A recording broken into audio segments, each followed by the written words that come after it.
오늘 본문을 가지고 죄의 흐름이라는 제목으로 함께 말씀을 나누려고 합니다. 우리는 지난 시간 입다가 암몬 자손 사이에서 그 전쟁을 벌이는 장면을 살펴보았습니다. 그런데 분명 이전까지 하나님에 대한 고백, 하나님에 대한 확신이 있었던 입다였지만 이제 암몬 자손과 전쟁을 앞둔 직전에 하나님께 불필요한 맹세를 하는 모습을 우리가 살펴볼 수 있었습니다. 왜냐하면 입다 마음 가운데 그 순간 인간적인 생각과 감정들이 생겼기 때문이었습니다. 입다는 이전까지 사람들에게 자신이 자라온 환경으로 인해서 멸시를 받았습니다. 그런 그가 하나님의 놀라운 은혜로 말미암아 이제 이스라엘의 지도자로 부름을 받았습니다. 그럼에도 불구하고 정작 입다는 전쟁을 앞두고 그의 마음 가운데 불안함, 두려움이 생기기 시작했습니다. 왜냐하면 자신에 대해서 증명을 해야 한다는 그 압박감으로 말미암아 그가 이제 하나님 앞에서 불안함이 생겼다는 것입니다. 그래서 그는 이미 승리의 보증수표였던 하나님의 영을 입었음에도 불구하고 하나님 앞에 불필요한 맹세를 통해서 하나님과 거래를 하는 모습을 보였습니다. 그러나 하나님께서는 입다의 그 맹세와는 별개로 입다에게 하나님께서 승리를 넘겨주셨습니다. 그리하여 하나님의 은혜로 입다는 암몬 자손을 물리칠 수 있었지만 그가 서원한 대로, 그가 하나님 앞에 맹세한 대로 자신의 하나뿐인 딸을 제물로 바치게 되었습니다. 그런데 승리의 기쁨도 잠시 오늘 말씀을 보니까 입다 가운데 죄의 유혹이 생기기 시작했습니다. 그렇다면 오늘 본문 속에 등장하는 입다는 어떠한 유혹을 받았고 그 결과로 인해서 어떠한 문제가 나타나게 되었을까요? 그리고 우리는 어떻게 해야지만 이 죄의 유혹을 이길 수 있을까요? 이와 같은 질문을 가지고 오늘 말씀을 살펴보려고 합니다. 입다가 전쟁에서 승리한 이후 에브라임 지파 사람들이 입다를 찾아왔습니다. 그런데 그들이 찾아온 이유는 입다의 승리를 축하하기 위해서나 입다를 위로하기 위해서 혹은 딸의 죽음을 애도하기 위해서 찾아온 것이 아니라 입다에게 군사적인 위협을 가하기 위해서 찾아왔습니다.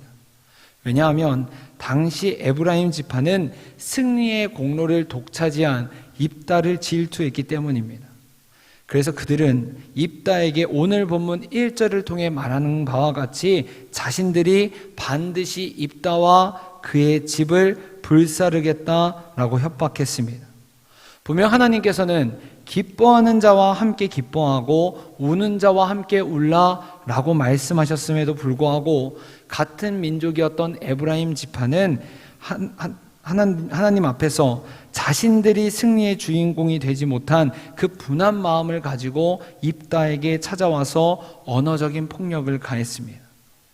사랑하는 여러분, 몸은 존재의 집이고 집은 인생의 자궁이라는 말이 있습니다.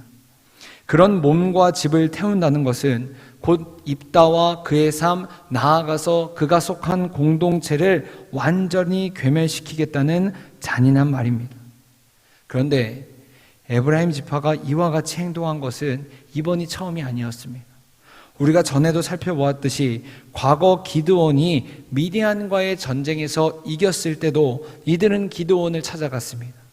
그런데 그때 기드온은 오히려 자신을 낮추면서 에브라임 지파를 높이는 모습을 보였습니다. 그러나 입다는 달랐습니다.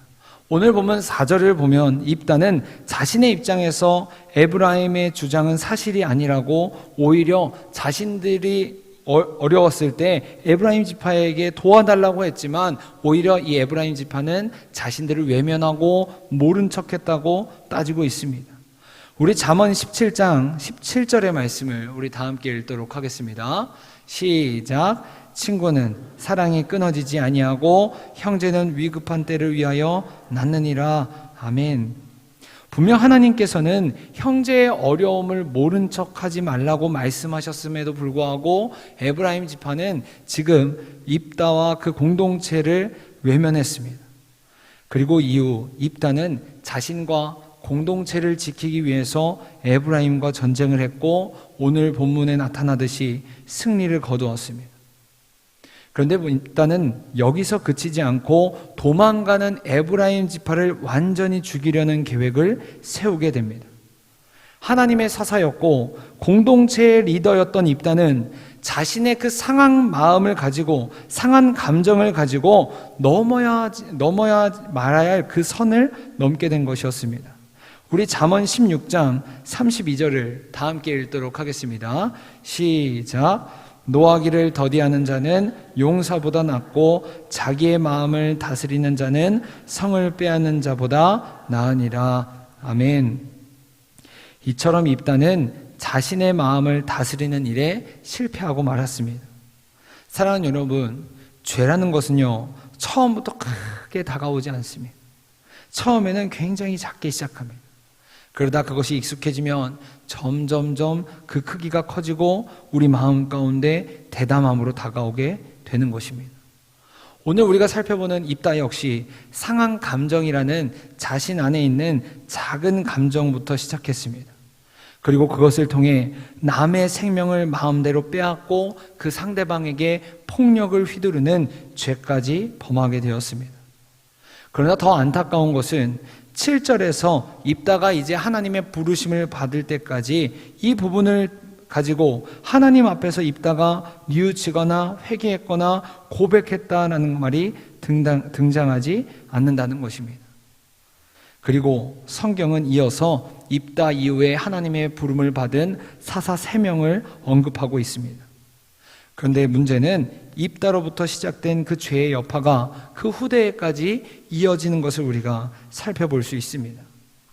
입다 이후에 등장한 이 3명의 사사 모두 하나님의 부름을 받은 하나님의 사사들이었지만 이들의 입술에서나 그의 행동에서나 하나님에 대한 고백이 없었으며 이들이 이스라엘 공동체 가운데 신앙의 롤모델로서 교훈을 주었다는 말이 등장하지 않고 있습니다. 사랑하는 여러분, 사람은 누구나 모두 죽음을 맞이합니다. 그리고 그 죽음 뒤에는 누구나 사람들의 평가를 받게 됩니다. 그렇다면 우리는 우리의 인생에서 현재 가장 남기고 싶은 것은 무엇일까요? 바라기는 우리 모두가 지금까지 우리를 인도하신 살아계신 하나님의 그 이름을 남길 수 있길 간절히 바랍니다. 그것이 바로 우리가 신앙의 선배로서 신앙의 롤모델로서 다음 세대에게 물려줘야 하는 신앙의 유산인 것입니다. 그러므로 바라기는 우리가 입다와 같이 죄를 흘려보내는 것이 아니라 신앙을 물려줄 수 있길 간절히 바랍니다. 그래서 우리가 만난, 내가 만난 하나님, 우리를 인도하신 하나님을 증거하여서 나를 통해서 또 다른 영혼들이 하나님 안에서 세워지고 하나님 안에서 생명을 맛보며 살아갈 수 있길 간절히 원합니다. 그렇다면 우리는 어떻게 우리의 죄를 해결할 수 있을까요? 우리 갈라디아서 2장 20절의 말씀을 다 함께 읽도록 하겠습니다. 시작. 내가 그리스도와 함께 십자가에 못 박혔나니 그런즉 이제는 내가 사는 것이 아니요 오직 내 안에 그리스도께서 사시는 것이라.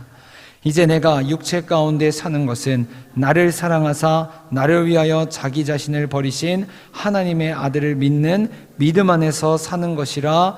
아멘. 사랑하는 여러분, 우리가 죄를 해결할 수 있는 유일한 방법은 이미 우리의 모든 죄를 십자가에서 다 해결하신 우리 주님께 의지하는 방법밖에 없는 줄 믿습니다. 그래서 우리는 우리의 연약한 부분을 날마다 십자가에서 못을 받고 주님의 보혈로 말미암아 깨끗하게 씻음을 받아야만 합니다. 그래야지만 우리는 나의 힘이 아니라 주님의 힘으로 이 세상을 이기면서 살아갈 수 있다라는 것입니다. 입다가 죄의 유혹에 넘어진 이유는 바로 하나님을 의지하지 않고 자신의 힘에 집중했기 때문입니다.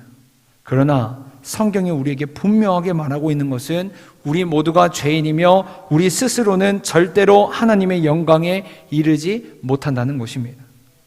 그래서 우리는 우리와 하나님 사이를 갈아먹는 그 장애물을 우리의 힘이 아니라 오직 예수님만을 의지함으로 그것을 뛰어넘어야만 합니다. 예수님께로 우리의 시선을 향하지 못하게 만드는 그 안개를 예수의 보혈로 깨끗하게 거두어 씻어내야만 한다는 것입니다. 그리고 우리가 이와 같이 할 수 있는 방법은 결국 우리가 하나님과의 교제의 시간을 늘려야만 하는 그 방법밖에 없습니다. 특히나 우리 교회가 요즘 강조하고 있는 그 기도를 통해서 우리의 것을 하나님 안에서 끄집어내고 하나님의 것으로 채워야만 한다는 것입니다. 그리고 우리가 하나님의 것으로 온전히 채움을 받을 때 우리는 세상 가운데서 비로소 하나님의 전으로서 온전히 살아갈 수 있다라고 성경은 말하고 있습니다. 그렇게 우리는 기도의 용사로 세워져야 합니다. 하나님께서는 오늘도 우리를 기도의 자리로 부르시고 계십니다. 그리고 우리를 날마다 우리가 하나님 안에서 세워져서 우리를 통해서 또 다른 영혼들이 살아나고 세상 가운데서 우리가 빛과 소금의 역할을 감당하길 하나님께서는 원하신다는 것입니다. 그러므로 바라기는 우리 모두가 날마다 예수님의 그 십자가를 바라보며 나의 죄를 십자가의 못을 받고 살아갈 수 있길 간절히 바랍니다. 그래서 우리가 우리의 입술과 생각과 마음 가운데 성령의 충만함을 경험해서 하나님의 자녀, 하나님의 전으로 살아갈 수 있길 간절히 소망합니다.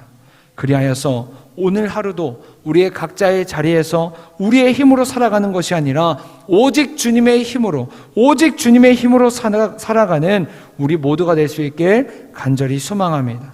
다 함께 기도하겠습니다.